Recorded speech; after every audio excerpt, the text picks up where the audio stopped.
Ed eccoci con Gino Zanni, segretario generale della CGIL Vicentina tra il 1996 e il 2002.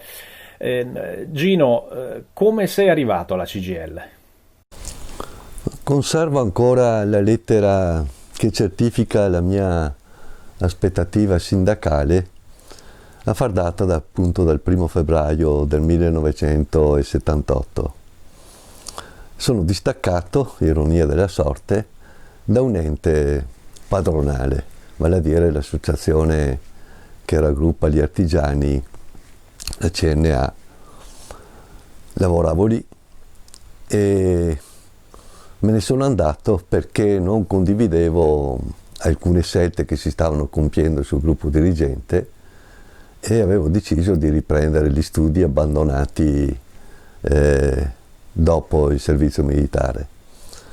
Se non che mi chiama il compagno Dante Perin, allora segretario generale della FIOM, e mi chiede se ero intenzionato a fare un'esperienza in FIOM. Credo mi capiate, ho immediatamente accolto l'offerta perché allora la FLM, appunto, di cui la FIOM ne faceva parte, era credo uno dei punti più vivaci all'interno del movimento sindacale. Questa è stata, diciamo così, il mio ingresso in CGIL, appunto attraverso la porta della FIOM, della FLM allora. Parliamo degli avvenimenti in quegli anni in cui sei stato segretario tra il 96 e il 2002. Cosa avvenne in particolare? Io partirei intanto di come sono arrivato in CGIL a Vicenza, perché dopo un'esperienza fatta in FIOM per 7 anni, sono stato chiamato a dirigere il comprensorio dell'Alto Vicentino. Per chi non lo sapesse, allora, e dopo lo riprenderò, la CGIL di Vicenza era suddivisa in 2 comprensori: il comprensorio dell'Alto Vicentino, che comprendeva la città di Thiene, di Schio e di Bassano, oltre all'Altipiano, e il resto, il comprensorio di Vicenza, diretto ovviamente da 2 segretari. Allora, prima che io arrivassi, il comprensorio di Vicenza era diretto da Ubaldo Di Fuoco, mentre l'Alto Vicentino era diretto da Enzo Miotti. Non è stato un passaggio semplice, erano altri compagni che correvano, in particolare il compagno Francesco Boschetto. Credo che alla fine la scelta sia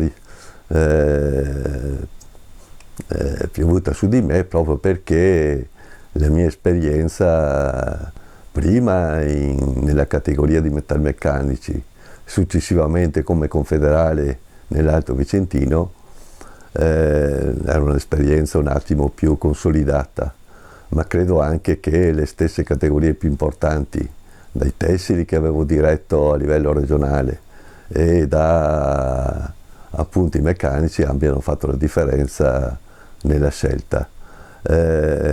Sono stato eletto i primi di gennaio del 1996, a dire il vero con qualche defezione, perché è stato un passaggio appunto complicato, cosa che è succeduta qualche mese dopo, proprio perché c'è stato il congresso di riunificazione dei 2 comprensori, questo a livello, una decisione a livello nazionale, e anche lì qualche defezione, perché si sono dimezzati sostanzialmente i gruppi dirigenti.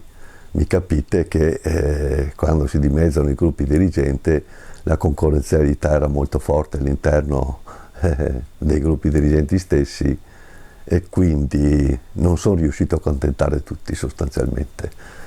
Ma questo mi ha consentito in quella fase proprio di innovare, più di qualcuno se n'è andato, ripeto, è stato il momento e l'occasione per inserire soprattutto un pezzo di mondo giovanile che in parte mancava in quel contesto. Ecco, che ruolo ha avuto la CGIL in quegli anni nella società civile, nel tessuto vicentino? Beh, in due parole è abbastanza complicato far sintesi. Eh, Anche se inizialmente, diciamo così, la prima fase è stata una fase di ascolto, una fase di guardarmi attorno, di capire dove si stava, ma immediatamente dopo credo che alcune questioni siano da sottolineare con forza. Eh, Credo che i punti di maggiore interesse che hanno segnato la mia direzione siano questi. Una forte attenzione alla città, alle città, con la loro vivacità, quindi non semplicemente un lavoro proiettato verso la, tra virgolette, la fabbrica o gli uffici, ma bensì che è il lavoro precipuo, primario, che spetta a un sindacato, ma un'attenzione all'ambiente in cui si vive e quindi anche ponendo, diciamo così, attenzione ai dirigenti sindacali che avessero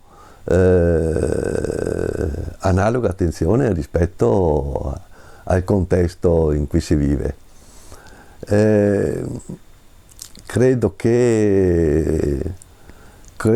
che questo sia stato uno dei dati caratterizzanti della mia fase, diciamo così, di direzione della CGIL Vicentina, che ha segnato una reputazione diversa in parte del ruolo stesso della nostra confederazione in quegli anni.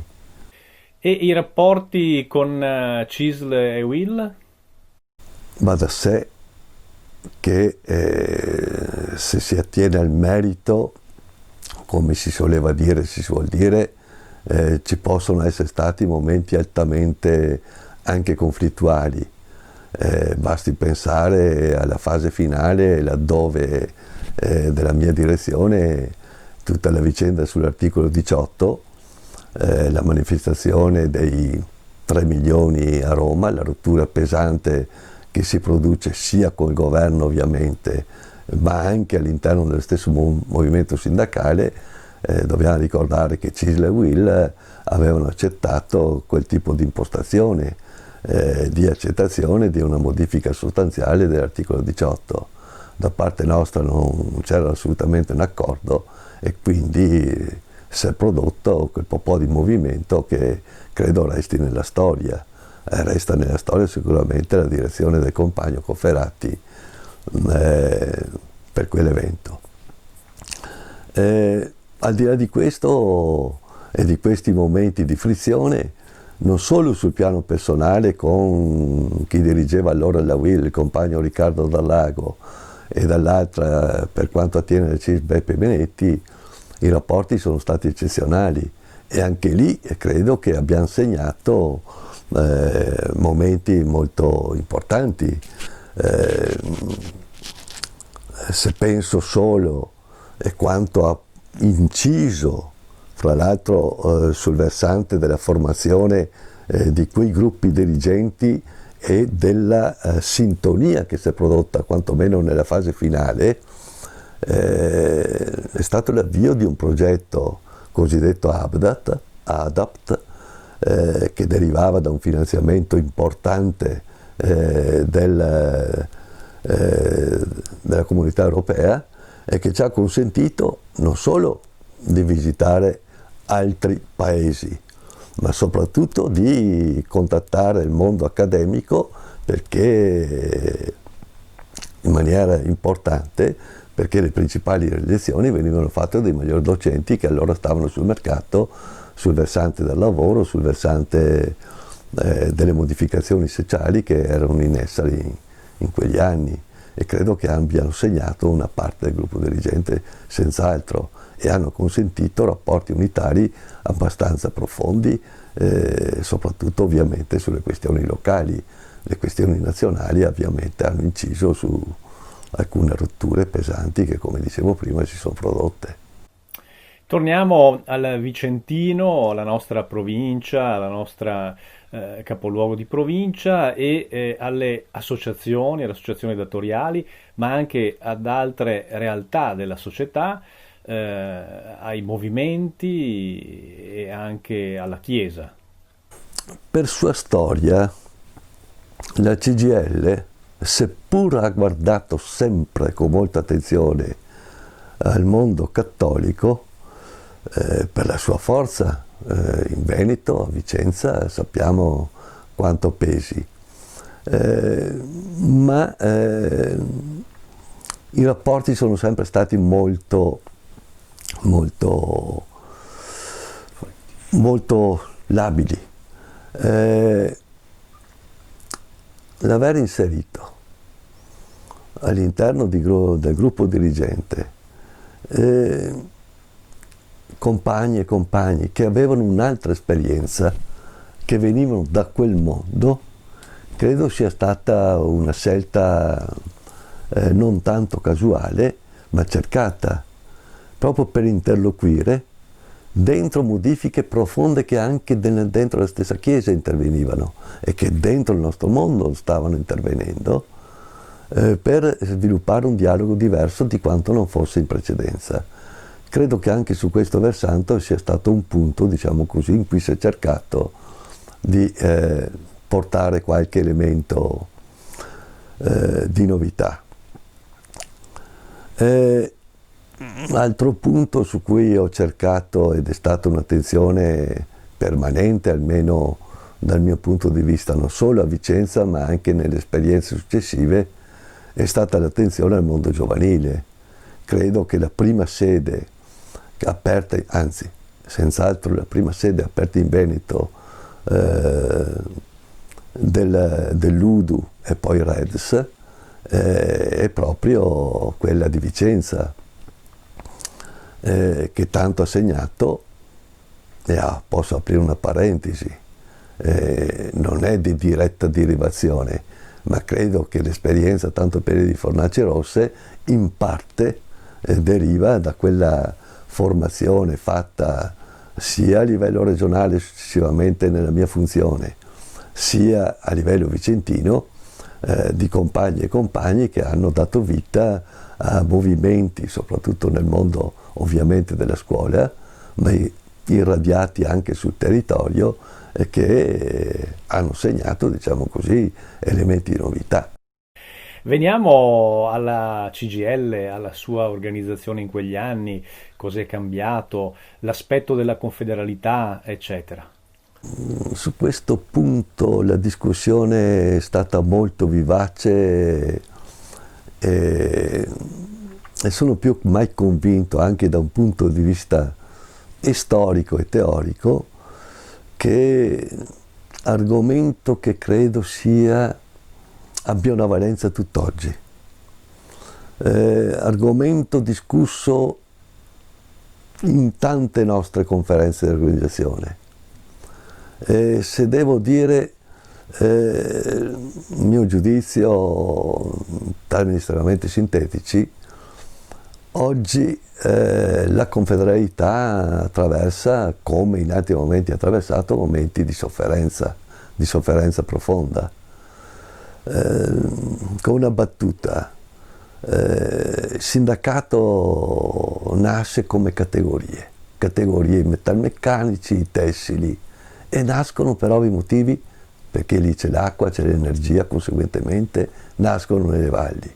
Però le camere del lavoro nascono nelle città e mettono insieme la complessità.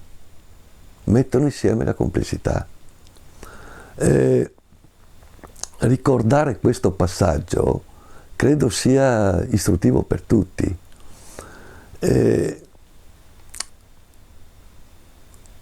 I consigli di zona che ho cercato di rimettere in piedi ovviamente con risultati alterni, con discussioni. È stato un tentativo proprio per rompere questa verticalità, questa frattura che esiste dentro lo stesso mondo del lavoro, per ricomporre e affrontare le questioni che stanno non solo dentro quel luogo di lavoro, ma stanno dentro la società, dentro il territorio, dalla sanità alla scuola, chi più ne ha più ne metta, l'ambiente più che mai questione di valenza strategica oggi. Ecco, queste sono, credo sia stato un punto di riflessione teorica e di pratica sindacale che abbiamo cercato di mettere in piedi. Ripeto, questione tuttora all'ordine del giorno per quanto mi riguarda.